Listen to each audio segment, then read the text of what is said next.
ये virtual university की mid term की इंपॉर्टेंट क्वेश्चन सीरीज़ की वीडियो है। कंप्लीट सीरीज इस चैनल के ऊपर अपलोड की जा रही है और आज की वीडियो के अंदर आपसे MGT 501 के मिड टर्म के इंपॉर्टेंट क्वेश्चंस शेयर किए जा रहे हैं लेक्चर नंबर्स के साथ, ताकि आपको आसानी रहे। और ये स्लाइड्स भी आपसे शेयर की जाएंगी। तो जो पहला क्वेश्चन है वो ये है कि what are the pros and cons of internal recruitment. Internal recruitment जो होती है उसके प्रोज एंड कॉन्स जो है वो क्या है, ये बताना होंगे अगर इस तरह का क्वेश्चन आता है। ये लेसन नंबर 17 के अंदर है। उसके बाद है फिर के डिस्कस बेनिफिट डिस्कस करें that an organisation can obtain by using employ referral as a source of recruitment. यानी कि वो बेनिफिट बताने जो कि एक ऑर्गेनाइजेशन हासिल कर सकती है जब वो यूज़ करें एम्प्लॉय रेफरल को as a source of recruitment के तौर पर। ये लेसन नंबर 17 के अंदर है। उसके बाद है फिर कि what factors can contribute in increasing the importance of HRIS in the near future. कौन से फैक्टर्स जो वो कंट्रीब्यूट कर सकते हैं इंक्रीज करने में जो HRIS की इम्पोर्टेंस है नियर फ्यूचर में, करीबी जो फ्यूचर है उसके अंदर। ये लेसन नंबर 13 के अंदर है।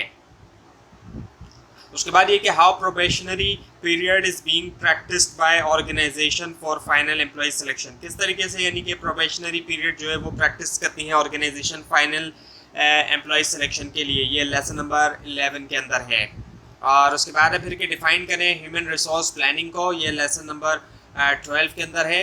और उसके बाद फिर के different between position analysis questionnaire and department of labour procedure, इन दोनों के दरमियान जो डिफरेंसेस हैं। ये लेसन नंबर 15 के अंदर है। और उसके बाद फिर के briefly explain Hawthorne studies. Hawthorne studies को ब्रीफली जो है वो एक्सप्लेन करना है। ये लेसन नंबर 3 के अंदर है। और उसके बाद फिर के how identification information in job analysis ensure equal employees opportunities. कैसे जो है वो आइडेंटिफिकेशन इंफॉर्मेशन जो जॉब एनालिसिस के अंदर इंश्योर करता है इक्वल एम्प्लॉयमेंट अपॉर्चुनिटीज़। और उसके बाद फिर विच जॉब एनालिसिस मेथड, कौन सा जॉब एनालिसिस मेथड जिसके अंदर क्वेश्चनर, इंटरव्यू, ऑब्जर्वेशन और डायरी है इज कंसिडर्ड एज बेस्ट। जिनके किसको इनमें से बेस्ट कंसिडर किया जाता है to collect information for a particular job explain in detail. Collect करने के लिए इन्फॉर्मेशन एक पर्टिकुलर जॉब के लिए एक्सप्लेन करना है डिटेल में। लेसन नंबर 14 का क्वेश्चन है ये। और उसके बाद ये कि is it necessary to conduct job analysis for each and every position within an organisation. क्या ज़रूरी है कि किया जाए job analysis each and every position के लिए एक ऑर्गेनाइजेशन में। ये लेसन नंबर 14 के अंदर है। और उसके बाद है फिर कि identify the commonly occurred mistakes. Identify करनी है जो कॉमनली तौर पे होने वाली मिस्टेक है। An interviewer can commit while doing employment interviews, जो कि एक इंटरव्यूअर कर सकता है एम्प्लॉयमेंट इंटरव्यू के दौरान। Also suggest the recommendations to overcome those interview mistake, और साथ में रिकमेंडेशंस को भी सजेस्ट करना है ओवरकम करने के लिए उन इंटरव्यू मिस्टेक्स की। ये लेसन नंबर 19 के अंदर है।